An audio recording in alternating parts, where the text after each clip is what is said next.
Hey there. So we're into a new week, starting 9th of March, going all the way to Sunday, the 15th of March, 2026. This doesn't feel like quite such an active week ahead, albeit we still have Mercury retrograde. We are still technically in the eclipse period. The eclipse was just last week. And so, they do have long-ranging effects.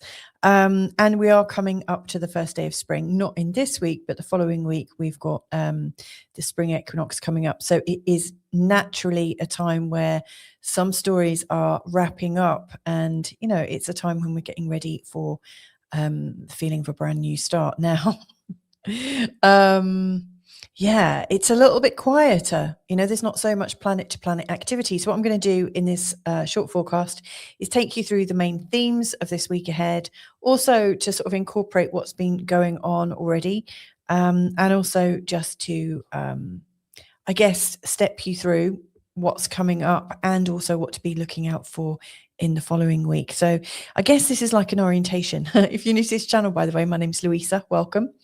I hope you find this helpful. So it's quieter. Let's go through this step by step. So as I'm looking at this chart, and this is a chart for Monday the 9th, all of my charts are set to midnight in a London time zone. That's because I live in the London time zone. I'm recording this just north of Lisbon, Portugal, where I live. Now, this is still kind of Pisces centric, and you can also see we've got this lovely conjunction that we're starting this week ahead on between Neptune, Saturn, and also Venus. So this was what she's been up to this weekend. She's come in and made a conjunction with both of them. And so, yeah, we are starting with these very, I would say, positive energies. Venus, she's just been in the sign of Pisces for ages. And so she's bringing, I guess she's been conditioned with compassion, and now she's bringing that compassion and turning it into an action. So we've got this sort of compassionate, relatable and relating action. And now she's fusing, or has just fused, with Neptune and Saturn. And so there's this whole new kind of seed of activity that's being birthed right now. And yeah, I'm kind of excited about it. I always like it actually when Venus is making conjunctions with Saturn, and also Neptune, and most importantly Jupiter. I do like that one as well, because she's always asking us to relate more, not less. So it's not about less love or less connection. It's always, how can we do this with more of it, which I do think is actually the answer. And also with this, the start of this week, we've also got this really strong sort of Jupiter trine energy going on. So on Monday, as you can see here, Mercury retrograde goes into an exact trine with Jupiter. I mean, very recently, he would have gone into a trine with Jupiter. And then whilst he was still trine with Jupiter, he went retrograde. And then there's been retrograding, applying back into this trine with Jupiter, and then he's just starting to move away from it.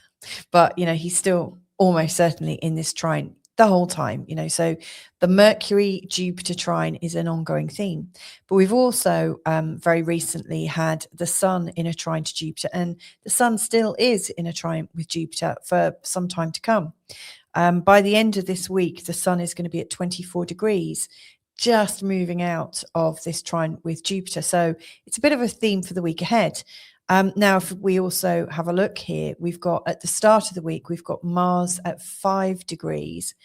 By the end of the week, if I go to Sunday, Mars is actually at 9 degrees. Now, during that time, Mars has made a conjunction with the North Node. That's actually taking place on Friday the 13th. They're exact.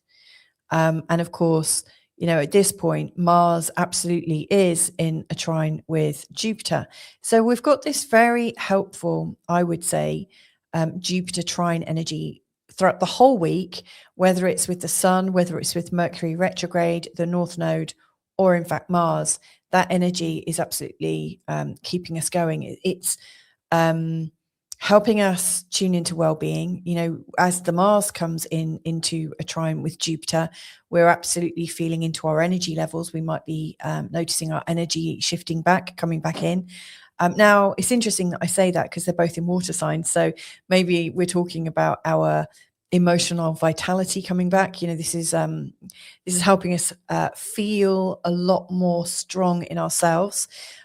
Jupiter in a North Node trine, I think, is us feeling like we're getting back on track, but really feeling almost like there's some kind of divine force or divine influence going on. We feel like we know what we're doing, which maybe we haven't for a while.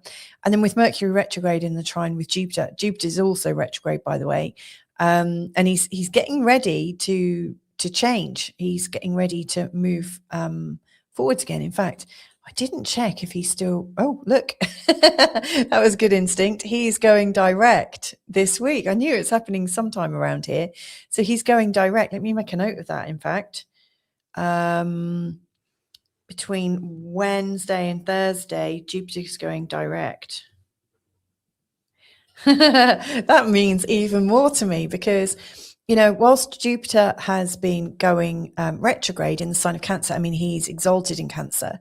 Our own evolution or our own feelings of expansion have been very internalized. So we've been internalizing our expansion. We've been sort of tuning into personal well-being, and this isn't necessarily in conversations we're having with people. We're having to feel it ourselves, create it for ourselves, and to nurture ourselves as well. It's a massive message on that. And of course, with Mercury going retrograde in Pisces, which he's not very strong in fact, he's really poor in the sign of Pisces. And when I say he's poor in Pisces, that's just based on modern day rulership, but actually like rulership in general. But Mercury, he's not necessarily poor, but he's just not communicating in the ways that we've come to understand. He's communicating in signs and symbols, fragrances, rhythms, tones, and so it's, and with the magic and mystery of life. And so, if you're already tuned into magic and mystery of life and already happy with these internalized journeys, Mercury retrograde, Jupiter retrograde in a trine together throughout, Pisces and Cancer. I mean, that's beautiful. I mean, this is a beautiful exploration of how you're internally lighting yourself up. I felt myself almost whisper as I said that. It feels really beautiful in terms of well-being. And so I see this as very delicate, but inwardly strong. This isn't necessarily that shows on the outward, but there's definitely something transforming at a quiet and secret and magical layer inside. And so as Mars comes into this trine, I think this is helping us to externalize our experience. And of course, when Jupiter goes direct, in between, I'm guessing he's going direct on Wednesday. As he goes direct on Wednesday, all of a sudden we're able to sort of externalize and show the world the changes that we've been going through. So what a ride. So that is absolutely playing into this forecast in the week ahead. It's quite a big pattern that's ongoing now. The sun, sorry, if that sound picked up in the back of my recording, that's my husband sneezing. It's really loud. And so we've also got the sun in a trine with Jupiter, and the sun's separating from this trine with Jupiter. The sun's moving away from it. During this, the sun is, I think, in the last decan of Pisces, is in the last 10 degrees of the story of the zodiac. And so this is a very mysterious time, actually. If the zero Aries, this sort of Aries point, this could be known as a Genesis point. This is about the birthing. Then this really, the last 10 degrees, is about the dying. Like, what story have you been playing that is absolutely in its death throes right now? What is falling away? And I don't mean that in a scary or threatening way. I mean, obviously, Neptune's just passed over this in January, and then Saturn's passed through this, which is pretty significant. And obviously, Neptune and Saturn here really do represent, a whole new society coming up, out of the ashes of the old. And so to me, this is at a societal level, but this sun here is almost like us at a personal level. So we're coming, society's going through its changes right now, but we are about to also kind of die to ourselves. And then, there is this rising up. There is this energy of us coming into a new way of being. So yeah, very, very strong energy there. And it's interesting that as the sun, and in fact Venus has already gone through this, but the sun, Mercury retrograde, and Mars, and they've all gone through this passage with this trine with Jupiter just before they come to the last 10 degrees of Pisces. To me, this is kind of showing you what you've already done right, helping you reflect, or us all reflecting on what we've learned in this journey, how we can be at peace with it, how we can find well-being in it. And then, it's almost like we've had the last curtain call and we just go and take our clothes off, our outfits off, our costumes off, and get ready for the next scene, the next act, the next play. So yeah, something very deep is going on.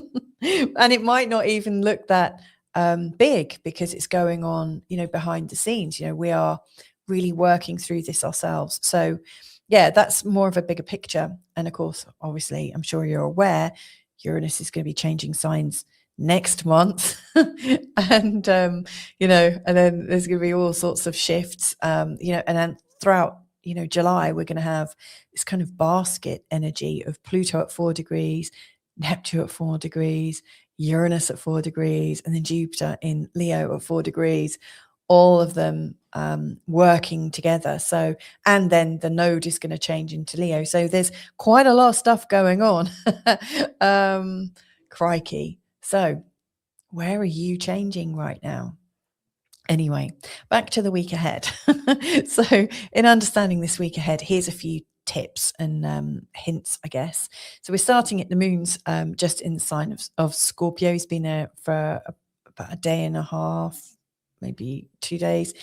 And then later on, he goes into the sign of Sagittarius. She, the moon's a she. The moon going into the sign of Sagittarius is showing a bit more of an adventurous way of thinking. So you might find that Monday into Thursday feels a little bit more, it could be a bit lightheaded, because, Sagittarius can be a little bit space cadety. I'm a very, I've got loads of Sagittarius in my chart. So the moon going through this is going to be bringing us into a more adventurous way of seeing things, definitely more philosophical. We're going to be connecting into a side of us that is a little bit like live and let live, and feeling studious, but also observant. It's less personal. The sign of Sagittarius, you can be very opinionated for sure, but it's bringing us, I would say, into this feeling of observance and hope. This sort of Sagittarius energy, and also this Pisces energy going on, and then Jupiter rules both of these signs, and he's also exalted. To me, this is very Jupiterian, Monday through Thursday. And that Mercury trine Jupiter is great. On the 10th, which is Tuesday, we've got Venus exactly in a sextile with Pluto. Now, I like this because to me, this is us finding power and control through relationships. It's almost like when we are together, when we're working together, when we're relating to each other, we can come into a better sense of strength. So I like this. I think this is very helpful. Then on Thursday, the 12th, we've got the moon going into Capricorn, and things will start to get a little bit more formal. We might want to be a lot more productive, a lot more practical. We might want to kind of roll our sleeves up and do some stuff. We're likely to be a bit more discerning and a little less accommodating for people that we feel are wasting our time. So we might be pulling back our energy a little bit, and that's fine. We've all got to manage our energy, especially at these times. Thursday the 13th, with Mars in an exact conjunction to the North Node, I really think, that we're going to like want to take action about something, make a strong decision about something. You know, and maybe you want to start thinking about decisions, but I still wouldn't commit to anything on paper until Mercury's out of that retrograde on the 20th of March.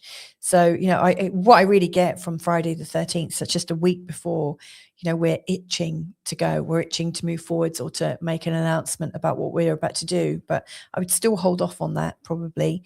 And then into Saturday the 14th, we've got the moon going into the sign of Aquarius.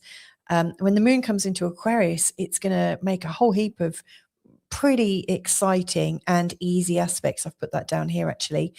So the moon by that point will be in a conjunction with Pluto, and it will have also, in the run up to it, gone into a sextile with Neptune, with Saturn. It will also have gone into a trine with Uranus, and then later on, you know, it's going to make a sextile with Venus. There's a whole heap of really exciting, easy, fast moving aspects. So yeah, I really feel that by the end of the week, we're really in a beautiful flow. This is a time when we're kind of feeling into what it is we want to be doing, what our role is, and yeah, to me, there's a release of the emotional energy. So yeah, I think this is going to be an interesting week. I do think there's still a lot of things shifting. My husband's washing up really loudly now. There's lots of big shifts. And like I said, as we come into the following week, starting on the 16th, this is a very changing week. So just to give you a quick heads up, the 16th to the 22nd on Friday the 20th, we've got Mercury going direct. We've also got the official start of spring. I think it's on the 20th. It is, isn't it? Yeah. We've also got the sun coming into a conjunction with Neptune and Saturn, and later into, you know, a sextile with Pluto. So the sun is going to be making these very, very strong connections. I just think the sun coming into this Aries point and meeting Neptune and Saturn is going to be intense. So yeah, that's the 20th when the sun comes over, right after you know, a very sort of intense new moon in the last couple of degrees of Pisces. So there's a lot going on. So yeah, rest up a little bit, enjoy this feeling of, you know, being in the end of a story about you. A whole new one is about to be revealed or birthed through you. So who knows where that's going to lead, but have a good one. Now, if you would like to get an even deeper dive into this week ahead, every day, or Monday to Friday, I do a forecast covering the whole of the week. So, you know, on Monday, I'll talk about Monday and a little bit into the week. And I'm always commenting, I don't know if you can see, there's little notes down there about also every aspect the moon is making. And so, you know, there's 5 forecasts covering the whole of the week, and I put those out to my community. It's a free community on the platform called School. That's school.com, SKOOL.com/feelgoodastrology. So if you would like to know exactly all the little moon placements and what's going on throughout the whole week, you can see, you know, Tuesday's got a lot of movement. Also, Thursday's got... Oh, I haven't put it in there. I will put that in there. And Friday, and, you know, so I go through the whole week, and so you can keep in touch that way. So there's a lot going on there. If that sounds good to you, then just go to school.com and join my free community. But anyway, have a beautiful week ahead, and hopefully catch up with you real soon. Lots of love.